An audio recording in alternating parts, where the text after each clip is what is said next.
Bonjour, dans le module batterie, aujourd'hui, on va parler de 3 types de batteries. On a les batteries qu'on dit à l'acide, des batteries AGM et des batteries EFB. Le cycle de vie est différent d'une batterie à l'autre. Au niveau des batteries à l'acide, si on dit qu'une batterie est full charge, il faut avoir 12,6 volts minimum. Même pour vous donner un exemple, à 12,4 volts, je viens de perdre 25 d'efficacité de ma batterie. Et c'est là que je peux avoir de la sulfatation qui se fait à l'intérieur. La sulfatation, je peux l'avoir sous forme, si vous voulez, molle. OK? Fait en rechargeant ma batterie, on peut détruire cette sulfatation-là. Si la sulfatation est dure, à ce moment-là, généralement, la batterie est défectueuse à l'intérieur de mon système. OK? Au niveau de ma batterie, je peux avoir des batteries, les cellules sont lousses, comme on voit ici, à ce moment-là, ou comme on voit ici, que les cellules sont attachées les unes aux autres. Donc, elle est beaucoup plus robuste à l'intérieur. Fait que c'est des choses à aller vérifier des fois quand on veut acheter des batteries. Il n'y a pas juste question de prix.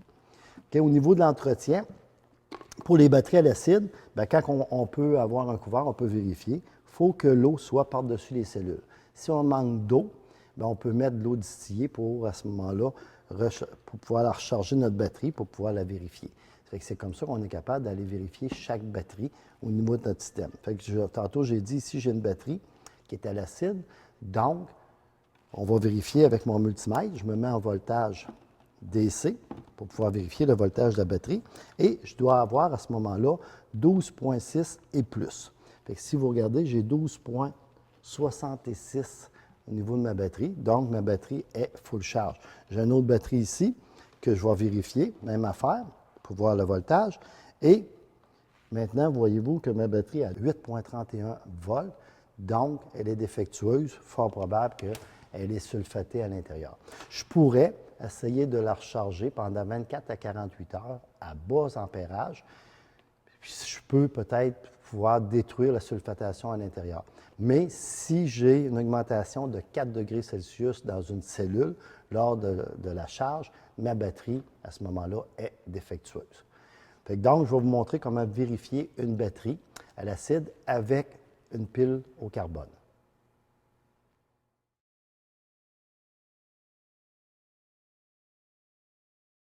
Vous voyez, j'ai installé les pinces sur la batterie, positif, négatif. J'ai le voltage de ma batterie. J'ai vérifié le CCA de la batterie.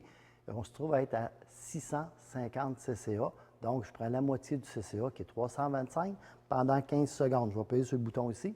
La lumière va allumer. Mais que la lumière s'éteigne, je vais vérifier le voltage de ma batterie. Je ne dois pas descendre en bas de 9,6.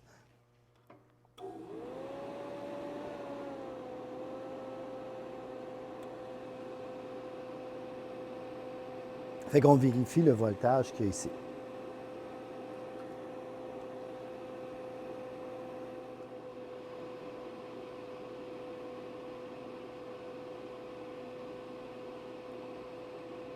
Présentement, je suis aux alentours de 10 volts. Mon timer, mais qui s'éteint, ça va dire mon 15 secondes est terminé.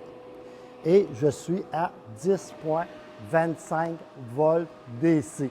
Donc, c'est ma batterie que là, c'est une batterie qui est bonne, est en parfaite condition.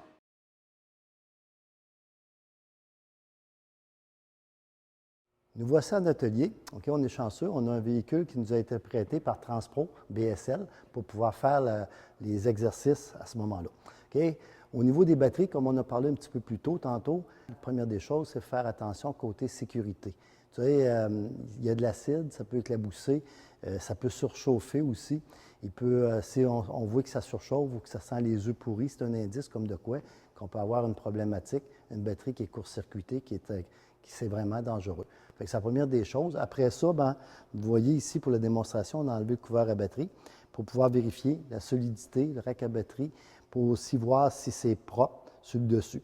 Tu sais, s'il y a de la saleté, on peut toujours prendre, exemple, de petites vaches qu'on mélange avec de l'eau pour faire un liquide comme du lait.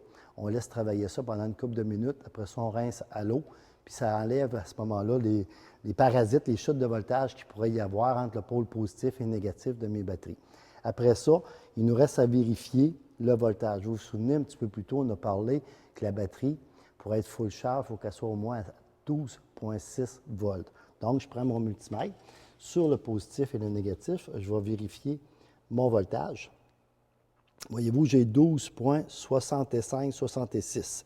Fait que à ce moment-là, c'est sûr que je suis à 100 mais je n'ai pas beaucoup de réserve. Si je serais à 12,9, 13 volts, ça serait encore mieux. Tu sais, quand on ferme la clé, ce n'est pas parce qu'on ferme le contact que nécessairement on ne demande plus d'énergie ou de voltage. Il y a les ordinateurs qui en demandent. Fait que si on pourrait avoir, mettons, exemple, des chargeurs intelligents pour maintenir nos batteries toujours en haut de 12,6, les batteries dureraient beaucoup plus longtemps.